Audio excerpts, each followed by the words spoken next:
എൻ്റെ പേര് ലിവിത് സുനിൽകുമാർ എന്നാണ്. ഞാൻ വെളിയിലോട്ട് പഠിക്കാൻ വേണ്ടി എനിക്കൊരു പ്ലാൻ ഉണ്ടായിരുന്നു. ഞാൻ എൻ്റെ ഡിഗ്രി ചെയ്തുകൊണ്ടിരിക്കുന്ന സമയത്ത് ആ സമയത്താണ് എൻ്റെ ഫ്രണ്ടിൻ്റെ അടുത്തൊക്കെ ഞാൻ സംസാരിക്കാൻ നേരത്ത് ഫ്രണ്ട്സ് വഴിയാണ് ഞാൻ ഇന്റർനാഷണൽ അക്കാഡമീനെ പറ്റി അറിയുന്നത്. അപ്പോൾ ഞാൻ ഇന്റർനാഷണൽ അക്കാഡമിയിലോട്ട് കോൺടാക്ട് ചെയ്തു. അത് കഴിഞ്ഞിട്ട് എനിക്ക് അവിടെ നിന്ന് ഡയറക്റ്റ് റിസപ്ഷനിൽ നിന്ന് എൻ്റെ കൗൺസിലറോട്ട് കണക്ട് ചെയ്തിട്ടുണ്ടായിരുന്നു. അഞ്ജലി മാം എന്നാണ് പേര്. പുള്ളിക്കാരി ഭയങ്കര കോപ്പറേറ്റീവ് ആയിരുന്നു. അതുകൊണ്ട് തന്നെ കാര്യങ്ങളൊക്കെ ഭയങ്കര ഡീറ്റെയിൽ ആയിട്ട് പറഞ്ഞു തരികയൊക്കെ ചെയ്തിട്ടുണ്ടായിരുന്നു. അതുകൊണ്ട് തന്നെ എനിക്കൊരു ക്ലാരിറ്റി ഉണ്ടായിരുന്നു, എൻ്റെ വീട്ടുകാർക്ക് ഒരു ക്ലാരിറ്റി കിട്ടിയിട്ടുണ്ടായിരുന്നു. ഫർദർ നമ്മൾ അതിനുശേഷം നെക്സ്റ്റ് സ്റ്റെപ്പ് ആയിട്ട് നമ്മൾ അഡ്മിഷൻ റിലേറ്റഡ് ആയിട്ട് ഇവിടുത്തെ ബ്ലോസം മാമിൻ്റെ അടുത്താണ് കമ്മ്യൂണിക്കേറ്റ് ചെയ്തത്. അപ്പോൾ പുള്ളിക്കാരിയും ഇതേപോലെ തന്നെ എല്ലാ കാര്യങ്ങളും വളരെ ക്ലിയർ ആയിട്ടാണ് പറഞ്ഞു തന്നത്.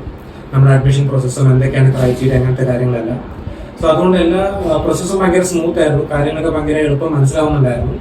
പിന്നെ ഇതെല്ലാം നമ്മൾ കറക്റ്റ് ഡോക്യുമെന്റേഷൻ ഒക്കെ ചെയ്ത് ഫർദർ നമ്മൾ വിസ പ്രോസസ്സിലോട്ട് പോയി. വിസ പ്രോസസ്സിംഗ് വളരെ സ്മൂത്ത് ആയിരുന്നു. രാജീവ് സാറാണ് നമ്മുടെ വിസ പ്രോസസ്സിംഗ് ചെയ്തുകൊണ്ടിരുന്നത്. വളരെ ഡീറ്റെയിൽ ആയിട്ട് നേരത്തെ തന്നെ കാര്യങ്ങൾ എന്തൊക്കെയാണ് വേണ്ടതെന്നുള്ളതൊക്കെ പറഞ്ഞുകൊണ്ട് നമുക്കത് ചെയ്യാൻ തന്നെ കുറെ സമയം കിട്ടിയിട്ടുണ്ടായിരുന്നു. ഡോക്യുമെന്റ്സ് ഒക്കെ നല്ലപോലെ തന്നെ പ്രിപ്പയർ ചെയ്ത് നമുക്ക് സമയത്തിനോട് വെക്കാൻ പറ്റിയിട്ടുണ്ടായിരുന്നു, സബ്മിറ്റ് ചെയ്യാൻ പറ്റിയായിരുന്നു.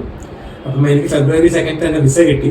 അപ്പം ഞാനിനി എൻ്റെ February intake 26 ആണ് എൻ്റെ ക്ലാസ് തുടങ്ങുന്നത്. അപ്പം ഞാനിനി ഓസ്ട്രേലിയയിലോട്ട് പോകാൻ വേണ്ടി പോകണം.